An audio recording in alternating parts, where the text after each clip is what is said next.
Olá, eu sou Luiz Gustavo Klein e esse é o Sala Política. Hoje nós recebemos aqui Ricardo Luiz Melão, advogado, meu colega, formado em Direito pela Universidade Mackenzie, especialista em Direito Administrativo, tem MBA em Gestão Pública pela FGV e atualmente é deputado estadual pelo Partido Novo. É filho de João Melão Neto, ex-ministro do Trabalho e ex-deputado federal. Nas eleições de 2018 foi candidato a deputado estadual eleito com 27.150 votos.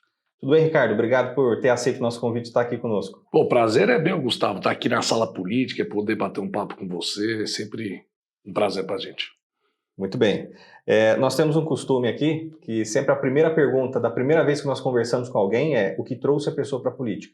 A política, ao contrário do que as pessoas pensam, ela é desgastante, você tem que se dedicar, tirar tempo da sua família, do seu trabalho, muitas vezes, para se dedicar. E vocês, do Partido Novo, mais ainda, porque muitas vezes vocês não usam recursos do próprio mandato, que são lícitos, né, mas nem sempre são julgados como morais, e vocês abrem mão de muitos privilégios que os parlamentares têm, que as pessoas envolvidas com o mandato têm, para fazerem com recursos próprios, muitas vezes oriundas dos salários de vocês. Então, o que te trouxe para a política, especialmente num formato que é o proposto pelo partido que você hoje é candidato ao Senado, né, de que vocês abrem mão de muita estrutura que o próprio poder público cede a vocês? Maravilha. Aliás, excelente pergunta, Gustavo. Eu falo que o que me trouxe para a política foram várias coisas somadas, né? Um é óbvio, a influência que eu tinha em casa, que era o meu pai, que foi jornalista, exerceu uma boa parte da vida um papel político, em alguns cargos, né, que você já citou aqui, um deles, né, deputado federal, foi ministro, muito na década de 90, época que eu era criança, ele estava ali crescendo, começava a entender um pouco mais do mundo, das ideias, etc. E a discussão política é curioso, porque eu vim, graças a Deus, de uma família que sempre teve condições, então eu estudei em excelentes escolas lá em São Paulo, capital, pude ter uma boa formação, uma boa condição, e é natural que nós pequenos a gente se questione, porque você vê que nem todos tiveram boas oportunidades.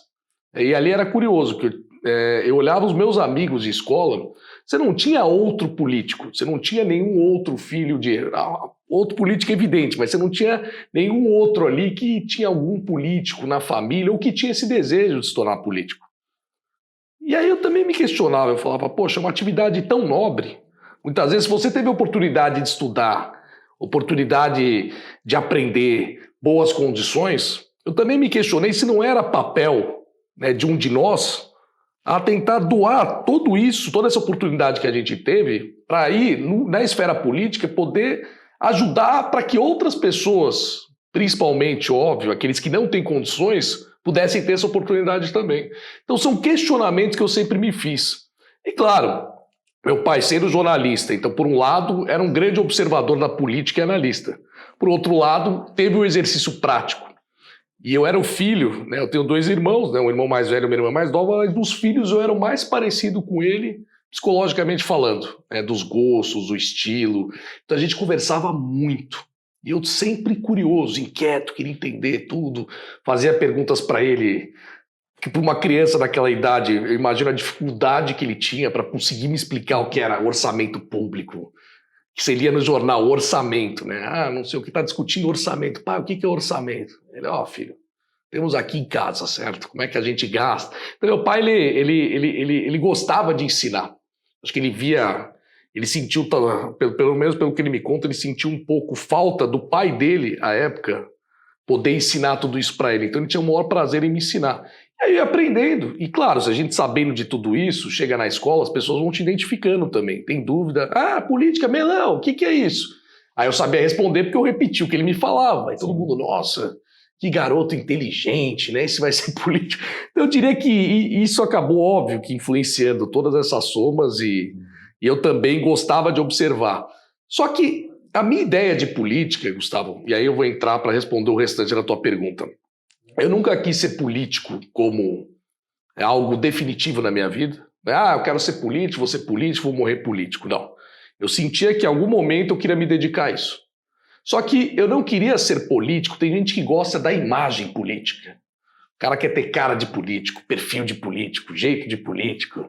Ele acha lindo aquilo, né? Ele já faz até... Eu acho curioso. Os trejeitos. O cara começa... Alguma coisa a gente acaba ficando, infelizmente, que é do ambiente. Mas tem cara que acha bonito. Então, cara, você vê que o cara vai entrar na política, ele era cara assim, normal, solto, de repente ele quer ser candidato, você já vê o cara assim, né, fazendo gesto. Fala igual o Brizola. Exatamente, começa a falar igual o Brizola e tal. Não, eu falo, bom, infelizmente a gente tem uma cultura política que tem que ser questionado, né, porque você tem um estilo, né, cada ofício tem um certo estilo de se fazer aquele ofício. E na política já estava ficando algo ultrapassado. E algo que, na minha opinião, e de milhões de brasileiros, não estava servindo mais.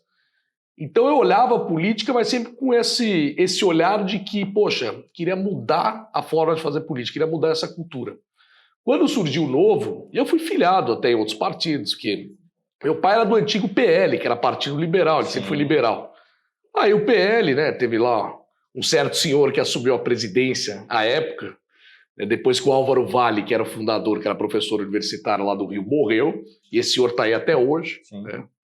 Senhor conhecido aí, bastante comentado, voltou à mídia agora, né? Com a filiação do presidente. Eles saíram e foram para o PFL, que era ainda Partido da Frente Liberal, e aqui em São Paulo era ruim, era mais forte no restante do Brasil, mas aí já é um partido que é liberal, mas é aquela coisa, partido grande, você vai ter diversas culturas dependendo de quem comanda esse partido no seu estado. Então ali eu percebi que já ia perdendo um pouco a essência, principalmente quando você tem uma ideia, uma visão de mundo. E meu pai sempre teve. Então eu falava, poxa, que coisa, né? Você não tem mais partidos liberais. Quando surgiu o Novo, a primeira coisa que me encantou é um partido com coragem de dizer que era liberal. Porque durante muito tempo as pessoas tinham vergonha de falar que eram liberais. Parecia que você era um sujeito egoísta, um sujeito que não pensa no próximo. A esquerda vendeu muito essa imagem. Criaram o neoliberal como uma coisa ruim. O neoliberal, né? Exatamente. O neoliberal era coisa ruim. A pessoa coisa ruim. Quer vender tudo que é nosso. Na faculdade eu tinha colega que falava, não, você é neoliberal. Eu falei, pô, como assim neoliberal? Eu falei, não existe isso, você é liberal, pô.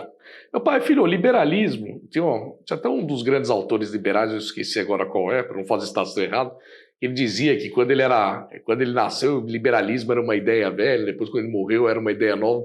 Sempre resgata liberdade, né? Sempre você vai ter um poder que vai tentar crescer e você vai ter uma reação da sociedade e falar, então o liberalismo vai ser uma ideia ultrapassada ou uma ideia nova. Então, por assumir ser liberal, foi, poxa, que bacana, não tem vergonha. Porque até o PFL na época mudou o nome para Democratas. Para DEM, justamente porque a partir da Frente Liberal e Popular, vou botar um nome mais amplo, Democratas, né? Para todos, né? Parece que é absurdo. E aí, quando surgiu o Novo, eu gostei disso e também, que foi muito marcante, foi essa proposta de mudar a cultura da política, de se fazer política. Porque uma coisa que era muito clara para mim era, poxa, você é um cidadão, você trabalha, você produziu, ou você tem uma empresa, enfim, você exerce uma atividade que você agregou valor para a sociedade, então você está produzindo algo, seja um serviço, um produto, enfim. Você vai receber da sociedade de acordo com o que ela valoriza aquele produto ou serviço. Fala, poxa, poucas pessoas fazem isso, então você vai valer mais. Tem mais gente querendo, só você faz, você vai valer mais, obviamente. É a lei do mercado, não tem jeito. Ninguém escreveu essa lei, uma lei quase natural, que né? natural. E aí eu falava, poxa, você produz tudo, uma parte disso, né, você vai lá e paga imposto. E a população mais pobre, que o trabalho dela proporcionalmente, ela paga mais imposto do que o rico.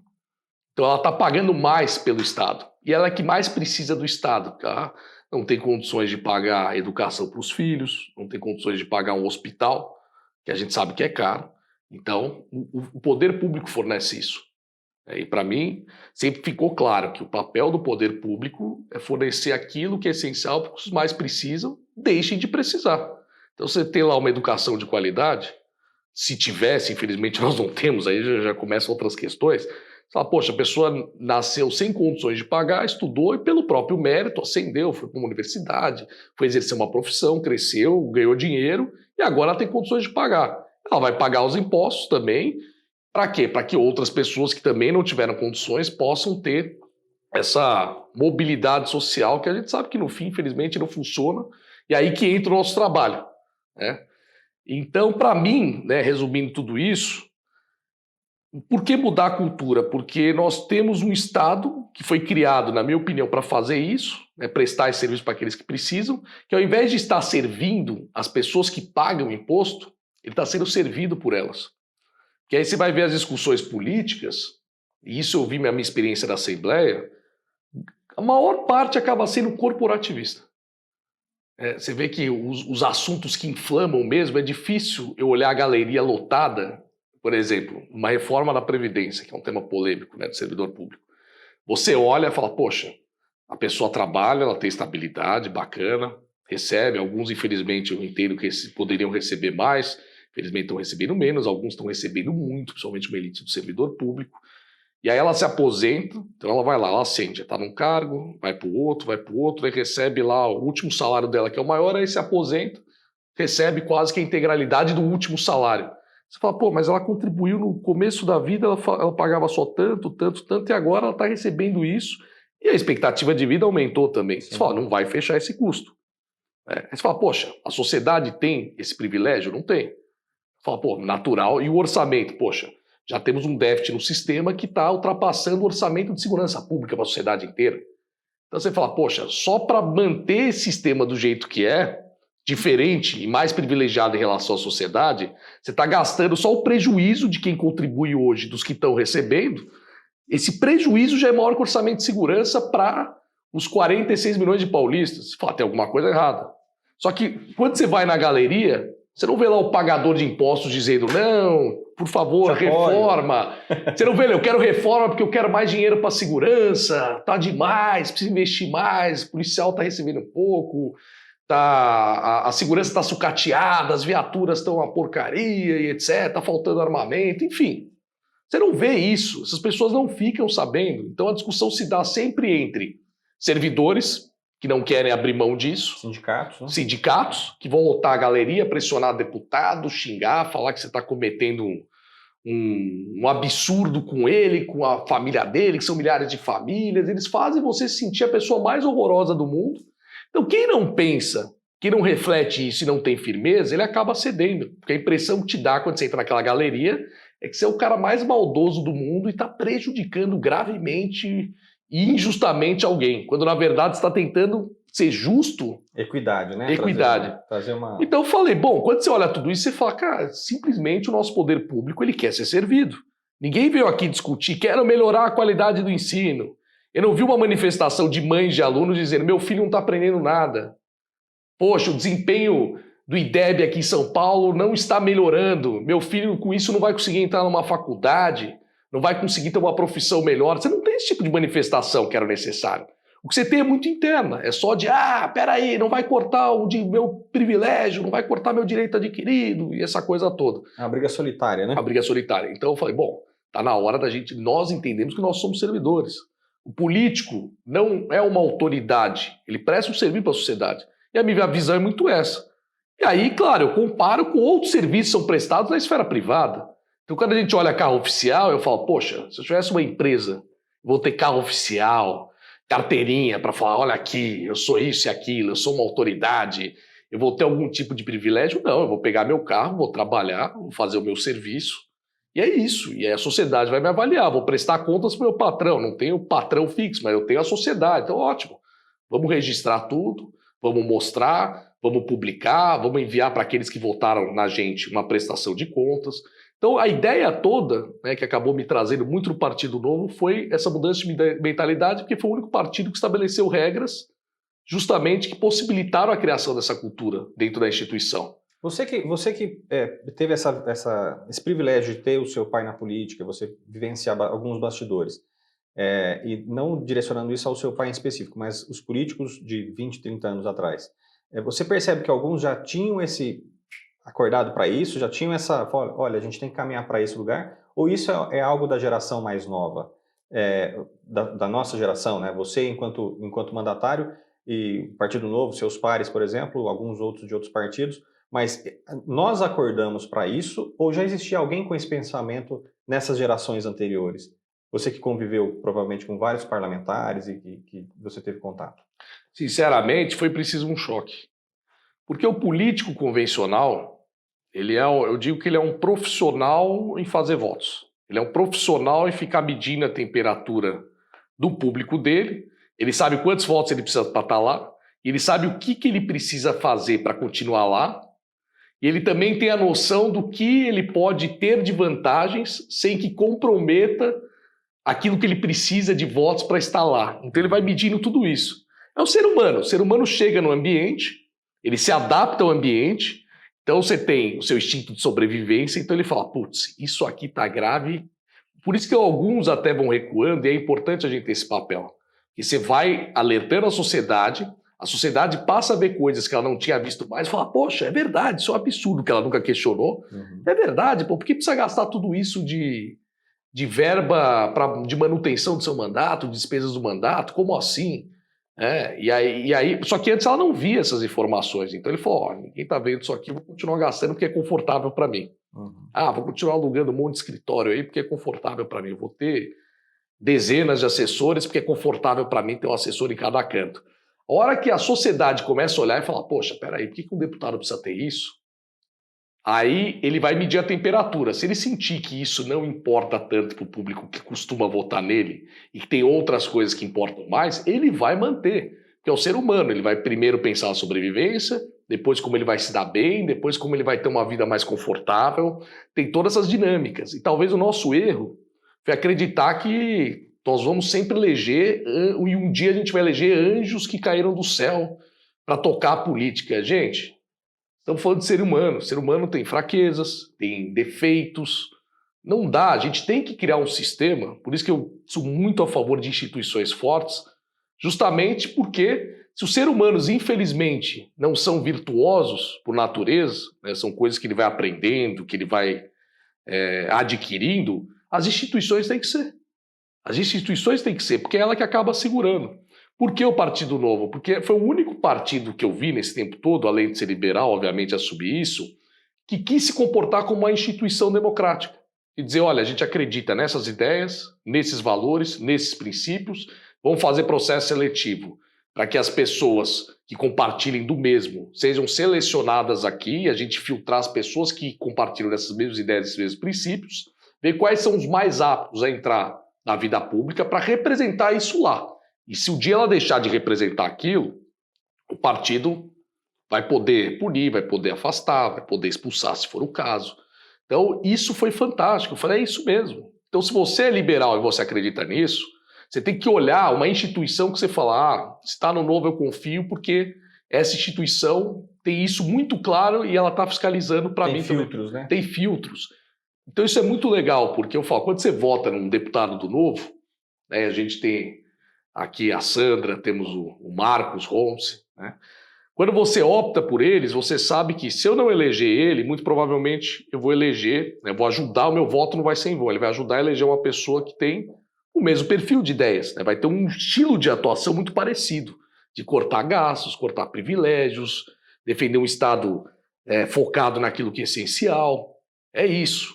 Vai ter esse tipo de atuação, cada um tem um estilo, mas é uma segurança.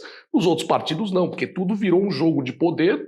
Eu digo que, infelizmente, a grande maioria se tornaram legendas, onde eles vão selecionar aqueles que têm mais votos, porque com mais votos eles elegem mais políticos, então, e com mais político ele vai ter mais espaço, mais poder, mais fundão. Clientelismo, tudo. Todo um sistema que já existe aí há... Exatamente. O grande desafio do Novo é você crescer sem perder essa essência e esse caráter de instituição, que é sempre o desafio, porque quanto mais você vai crescendo, você vai trazendo mais gente, sempre corre o risco de, claro, quem está lá vai buscar conforto. Então, não falta muitas vezes a pessoa entrar naquela cultura da política convencional, que é uma cultura muito forte, e que os antigos cultivam. E o ser humano no ambiente, se ele não é muito forte de cabeça e de princípios, ele vai mudando sem perceber. Eu vejo isso em muitos políticos novos. Ele entra com aquela cabeça, aí ele vai vendo os outros, ele vê que o cara usa isso, ele não usa, o outro usa, ele vê que o eleitor dele não está se incomodando tanto, ou não vai conferir tanto se ele está gastando com coisas assim. Vem a próxima campanha que não é fácil. Exatamente, vem a próxima campanha, ele começa a ficar igual o outro e não percebe. Porque ele sempre acha que ele é novo, né? Eu sou excelente, eu vim aqui para mudar. O outro que está lá há 30 anos, que é sem vergonha, esse aqui está mamando há um tempão, está aqui deitado nos privilégios. Só que não, ele não percebe que você está se tornando igualzinho a ele. E olha, um dia, se quiser, eu te dou exemplos claros de vários que eu vi e como vai mudando. Como eu sou observador, eu já sei que acontece isso, então eu só vou olhando e vou vendo. Então você tem pessoas que saíram do partido que já começaram a fazer algumas concessões. Então você fala, poxa, peraí, era a pessoa que acreditava de fato nisso? Ou ela acreditava naquele momento e aí com o ambiente ela muda de ideia, ou era o partido que segurava. E isso é interessante, porque enquanto estava no partido, ele mantinha firme aquilo. A hora que ele sai, você vê que ele já... Não é aquela coisa, sair porque não concordo com isso, não concordo, o partido se perdeu, mas eu sigo os mesmos princípios, eu falo... É um agora pode? É quase que isso, ninguém mais está olhando, ninguém está mais enchendo o saco com isso, então, vou pegar o carro oficial...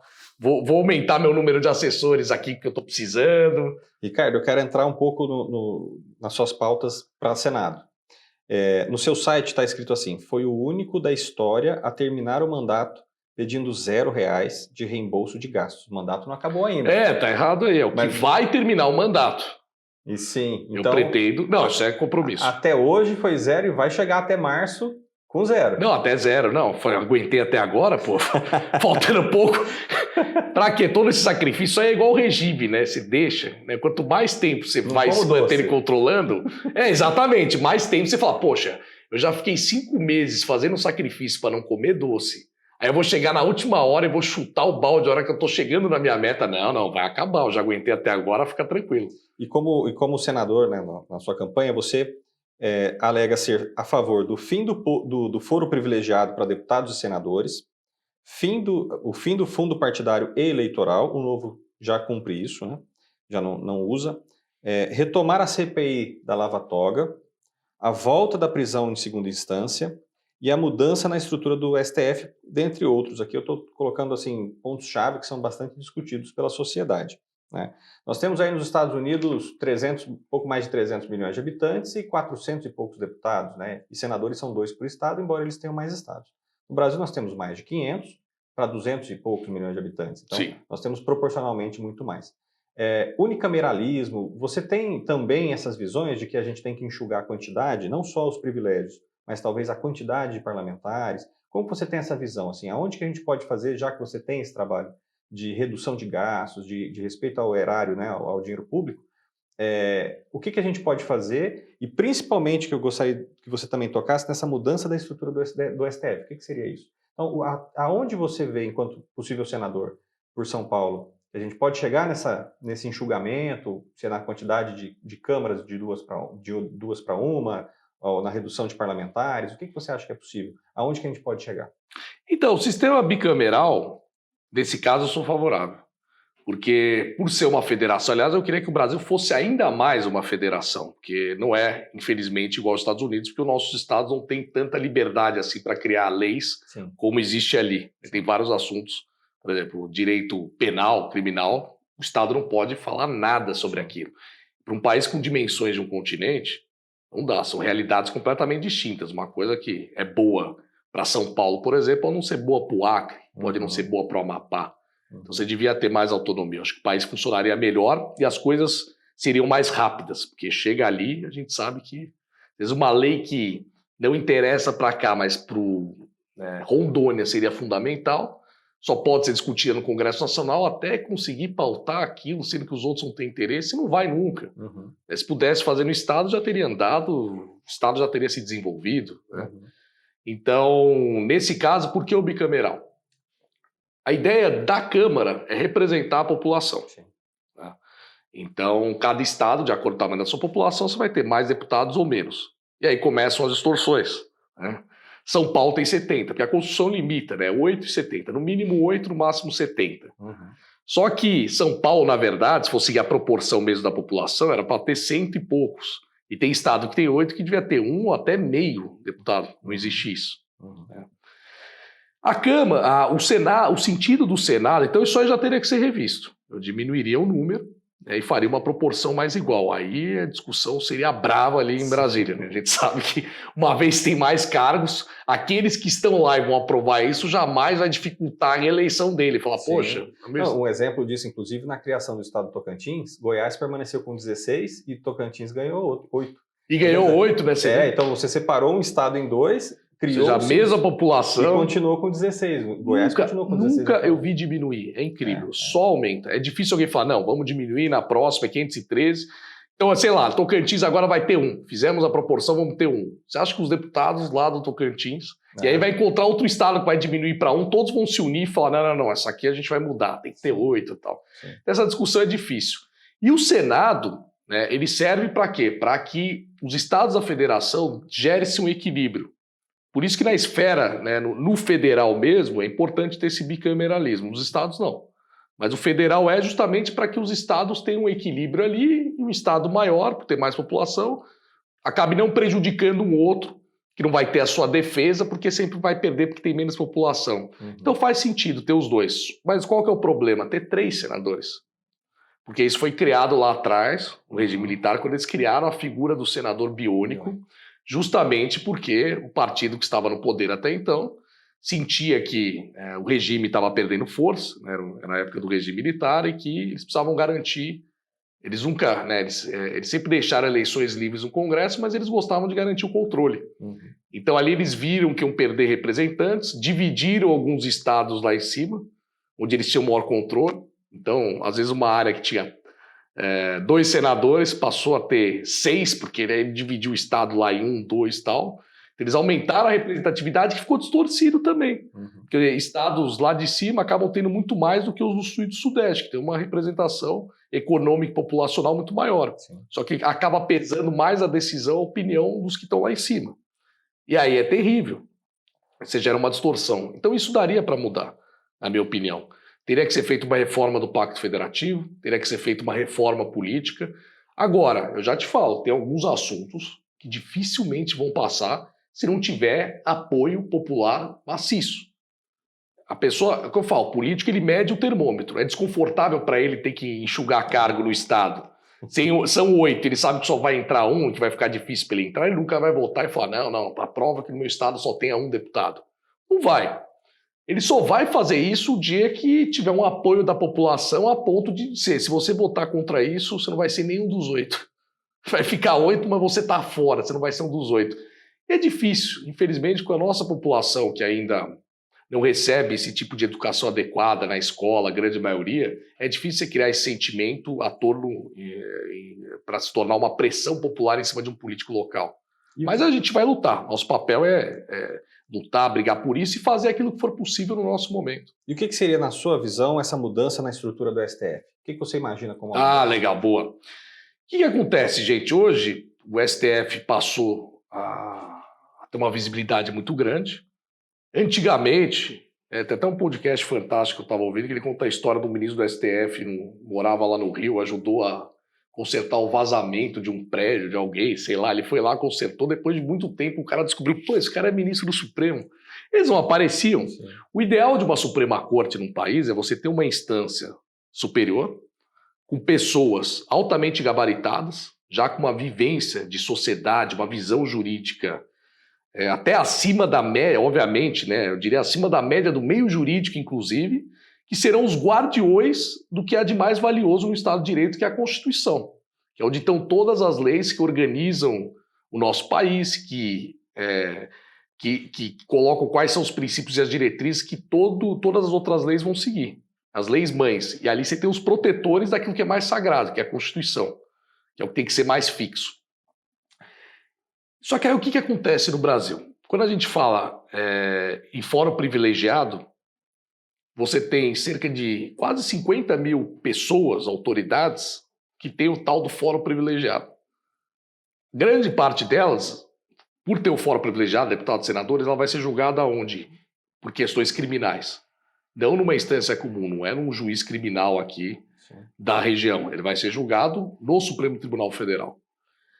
Isso trouxe muita visibilidade para o Supremo Tribunal Federal, essa questão penal, criminal e tal, né? Porque eles tiveram isso principalmente depois do mensalão.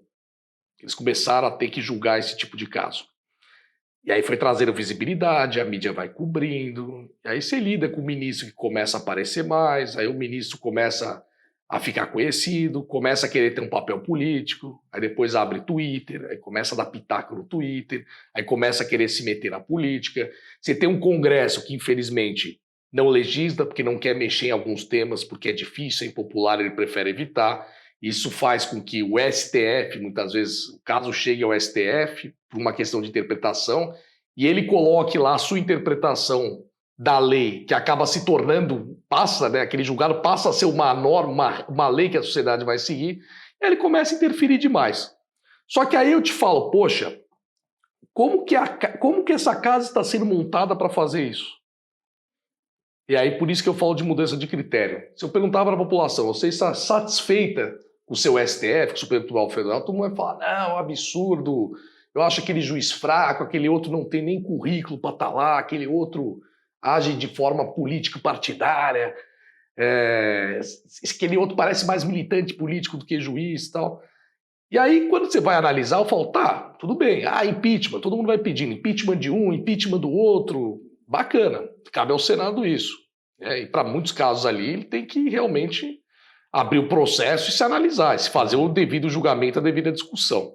Até para dar um recado que, opa, vamos lá, né? Vocês não podem tudo, vocês não estão acima do Estado de Direito, vocês não estão acima das leis, ao contrário, vocês são guardiões dela e são os primeiros que deveriam dar o exemplo. Hoje eles não têm nenhum controle, porque não existe uma corregedoria no STF. Então esse papel caberia ao Senado. Por que o Senado não exerce esse papel? Muitos são investigados. Porque ele tem fórum privilegiado e quem vai julgar ele é o ministro. Sim. Então olha a situação que nós checks and balances aí... não funciona. Checks and balances não funciona, exatamente. Então qual que é a minha visão na questão de critérios? Primeiro, né, analisando a situação prática do país. Eu falo, olha, esse negócio do cara ter mandato praticamente vitalício, então ele só tem aposentadoria compulsória aos 75 anos, o que está fazendo? Pode reparar. O presidente de então, que é quem indica, ao invés de ele pensar, você é presidente do país, você tem uma visão, e eu sei que você fez ali sua pós em direito constitucional também, você vai ter uma visão de, Estado.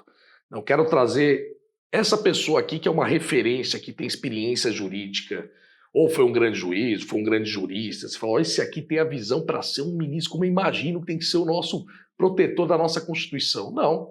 Você vira e fala, poxa, vai que tem um rolo do meu grupo político, vai que alguém queira me encrencar, eu preciso ter alguém lá dentro.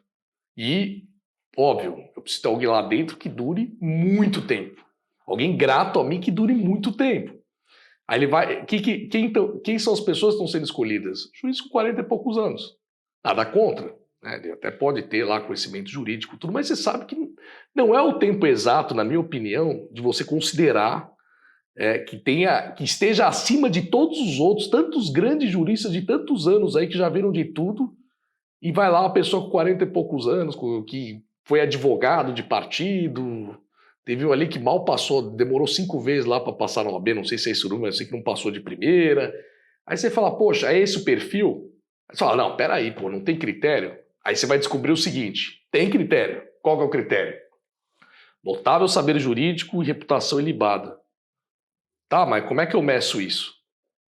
Sim, nós temos também, vamos... Você fez? Pô, você tem, legal, vamos então, entendeu? Pô, que legal, bacana, vai lá. Aí você fala, tá, mas quem que faz essa avaliação, esse controle? Os senadores, porque ele é sabatinado no Senado, é o presidente que deveria indicar, sim. Ele indica e ele vai pro Senado ser entrevistado, ser sabatinado. Aí você fala, poxa, eles vão lá testar o notável conhecimento jurídico dele, saber jurídico dele? Até sim, fazem lá perguntas e tal, mas você sabe que no fim a votação vai se dar por acordos políticos. O senador vai, você quer indicar o ministro, você quer que eu aprove, ele vai ter que vir aqui conversar com a gente. Então ele vai fazer lá o beijamão, passar na sala de cada um dos senadores para conversar, para convencer. E o senador vai votar de acordo com a relação dele com o governo. Tá pagando emenda? Tá dando emenda lá para mim? Pagou aquela emenda? Me deu tal cargo? Então... vai ser a base disso, e não a base de um senador que vai lá sabatinar para falar esse cara tem condições ou não de ser ministro do STF. Então, onde eu quero chegar? Primeiro, mudança de critério. Critérios mais claros. Poxa, vamos botar no papel o que é notável saber jurídico. Vamos colocar certas exigências de experiência, de currículo e etc. Questão de, poxa, foi militante de um partido ou exerceu, foi advogado de tal partido, talvez seja um critério de suspeição, sim, na minha opinião. Não é. Inclusive, você tem vários julgamentos que os ministros deveriam ter se declarado suspeitos e fizeram na caruda e não aconteceu nada. Sim. Outro caso, você poderia analisar como abuso do STF, que deveria ter tido um controle. E aí, mandato fixo, porque aí você fala, puxa, né, você vê, e eu não estou falando absurdo, na Alemanha são 12 anos, né, a Suprema Corte lá, na França, se eu não me engano, são 9, enfim. Você tem que ficar um certo tempo, até porque tem que ter uma certa previsibilidade jurídica de posicionamento, Sim. mas hoje, do jeito que a sociedade anda, acho que 12 anos razoável. E eles mesmos mudam a opinião a cada 2 anos, então não tem nem... Com eles sendo vitalícios, você não tem uma...